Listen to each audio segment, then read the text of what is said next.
Pokemon types are most often pretty straightforward. Oh, you're covered in flames? Fire type. Giant bee or mosquito or spider? Bug type. Comfortable around freezing temperatures?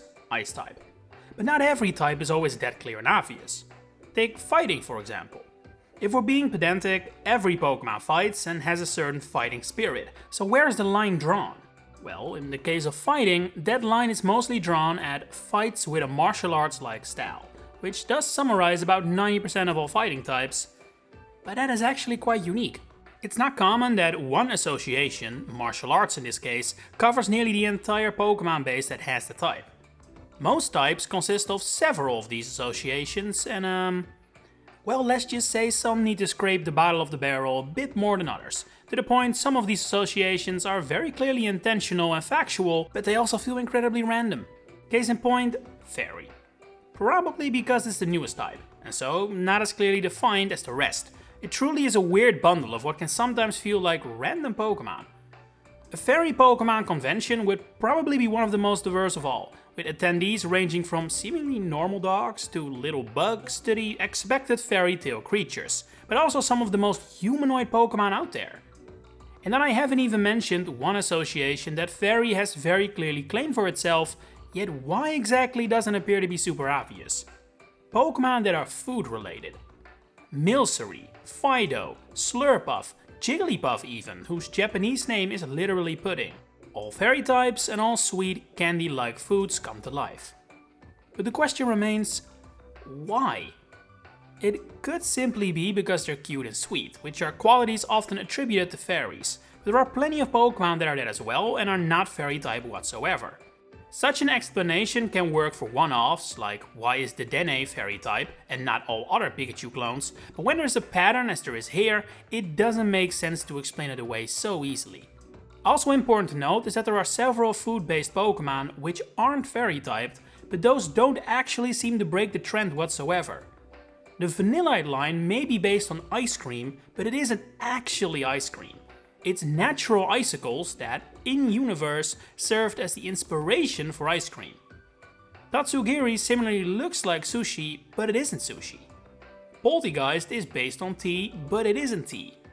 The Appley line obviously has apples baked into its design philosophy, but the apple isn't part of its body, it's a real apple. Therefore, it's not a food Pokemon, and thus not a fairy type. But that does leave the why. Why has Game Freak seemingly decided that food Pokemon belong under the fairy banner? Well, after some research, it appears the answer may be the way Fey folklore from the West, so Europe, has been portrayed and brought into Japanese culture. We don't really associate fairies and fays with food anymore now, but once upon a time the idea of leaving food out for fairies and them being known to have sweet tooths was very much a thing. Think of leaving out cookies and milk for Santa, that's probably derived from those days. And in Japan, that association is stronger, especially because leaving out helpful items or food for spirits is to this day relatively common in Japan, possibly explaining why food Pokemon have come to fall under the fairy banner. Might it also just be to pad the numbers of a type that was added for balancing reasons rather than creative ones? Possibly. It cannot be ruled out at the very least. Another association that's kinda all over the place, and definitely the result of how fairy is a late introduction, is the way magic as a concept is divided over the types. At the start of the series, it was very clear that Psychic was the type that magic and magic abilities fell under, with Pokemon like Alakazam and Mr. Mime based on real-life magicians and mimes. As time went on, many Psychic moves would come to directly reference magic or spells, and Delphox, the wizard Pokemon, is also a Psychic type. But things have become more muddy since then. Even though witches are essentially just a sort of wizard, using magic abilities and spells, they have most often fallen under the ghost type. Think of Miss Magius as a witch Pokemon, Hex Maniacs who are ghost specialists, and moves like Hex and Curse. What makes this especially weird is that, in English, we would call this dark magic, and yet no part of it is dark type. And currently, with the presence of fairy types as well, things have only become more muddy.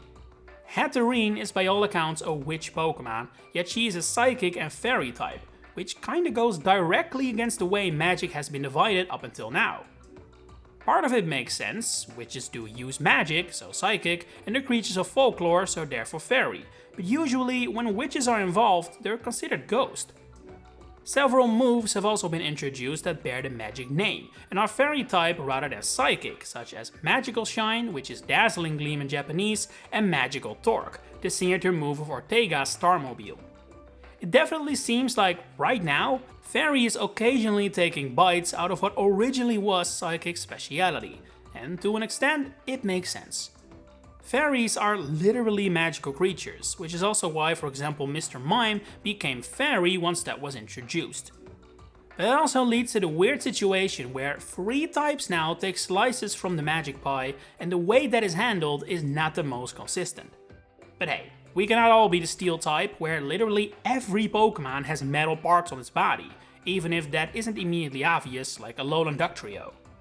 Flying is another type that is very consistent, just not in the way you'd expect. Nearly every single flying type has wings, or at least appendages one can use to fly, which is actually much more than the type is about rather than actual flying. There are so many Pokemon that can fly but are not flying type, but there are very few Pokemon with wings that aren't flying. Flygon is a strange example, especially considering its name. There are several flightless birds like Empoleon, Decidueye and Sirfetch'd that have wings but don't use them, and then there are several legendaries that have wings like Latias, Reshiram and Lunala, but aren't flying type. But that's mostly it. The list of Pokemon that can fly but aren't flying type is like 5 times as long, so even if it's a confusing type association combo, it is mostly consistent. But you know what's not consistent? Pokemon's biggest grab bag of all, the random assortment of mundanity that is the normal type. From day one, this was seemingly the type for anything that was unplaceable in other categories, but Game Freak still felt it had to be Pokemon. It included normal, partially realistic animals without significant elemental power, like Pidgey and Kangaskhan. Yet not fish or bugs, so only birds and mammals were allowed, but only if those mammals aren't bats. Or those mammals were humans, that is, because humanoid Pokemon have never really been normal either. It's also a type for the typeless, so to speak. Pokemon like Eevee, Ditto, Arceus, Terapagos and Type Null fall under this association. Where things really start to get muddy though is when you get into dual types, as here we find Pokemon that are, due to their second type, actually not normal at all, yet still fall under this type's banner. Drampa is a literal dragon, defying everything that should be considered normal and mundane, yet it does qualify. Same with Hisuian Zoroark, there is nothing normal about that thing. If anything, regular Zoroark is more normal than that. But I guess that when looking at them through that lens, normal also includes Pokemon who are mundane relative to their type's standards. For a ghost, Hisuian Zoroark is quite normal. For a dragon, Drampa is pretty normal. It's a weird association to think about, one that further leads to normal being incredibly inconsistent, but it also certainly stems from balancing reasons and a desire to further shrink the list of unused type combinations. That's all well and good, I certainly support that, but it has made the normal type a complete grab bag of random assignments to the point that, even though normal does have general categories associated with it, like the aforementioned simple mammalian Pokemon, there are a record amount of outliers under this type's umbrella. Every type has a few outliers, like how Grablocked, the water-dwelling octopus, is not a water type even though Octillery, the water-dwelling octopus, is, but normal is definitely the king. Dragon does give it a run for its money though. In a way, literally every Pokemon could be a dragon type, because in essence, it appears that what truly defines a dragon Pokemon is a sort of dragon energy. There are dragon-like Pokemon that are dragon at all, like Charizard, Tyranitar, and plenty of legendaries. And there are dragon types that seemingly have nothing dragon-esque about them except for this mysterious dragon energy, like Kingdra, Noivern, Turtonator and more. Like, genuinely, Game Freak could introduce a new regional bird that is just literally a duck, but say it has dragon powers and now it's suddenly a dragon type. There's a certain subset of dragon types that is exactly that. Pokemon that seemingly fit other types way better, but somehow get the dragon type tacked on for unexplainable reasons. The only factual associations that the dragon type has is dragon and serpentine / dinosaur-esque Pokemon, with some occasional exceptions based on legends or Japanese culture, like how Mega Ampharos is dragon type because it has the word Ryu in the Japanese name, which means dragon, it's a pun. Tatsugiri may be dragon because of the association between carps and dragons. But then again, Gyarados isn't a dragon type, despite literally being based on the same legend and looking like a Chinese dragon at that. The power of balancing reasons, I suppose. And last but not least, I want to look at another type with very clearly defined but occasionally confusing associations. Dark. As has often been discussed, the Dark type is known as the evil type in Japanese, but since no Pokemon is evil in and of itself, and ironically enough, the Pokemon that come the closest, like Eternatus, Giratina and Necrozma, actually aren't dark at all, that is not its main association. Instead, Dark types are usually either 1. Tricksters, who like to play pranks on fool people, 2. Nocturnal, preferring the world when it's covered in darkness, or 3. Brutally predatorial. Now, this is a bit vague, since there are plenty of outright confirmed predators who are not dark types at all, but it does appear like there is a distinction between, say, Pidgeot hunting Magikarp for food, and the more dangerous, brutal nature of Pokemon like Mightyena, Weavile, Drapion, Mandibus, Sharpedo and Crocodile. Most of these Pokemon are based on animals, so should technically be normal, as we learned before, but all have dex entries that really amplify how brutal their hunting techniques are, giving them a sort of raw edge that makes for another association of the Dark type. While perhaps none of these are really that weird or illogical, what I do find interesting about the Dark type is how clear-cut these associations are. It's probably the type with the clearest distinctions, despite being part of the non-literal types, if you get what I mean.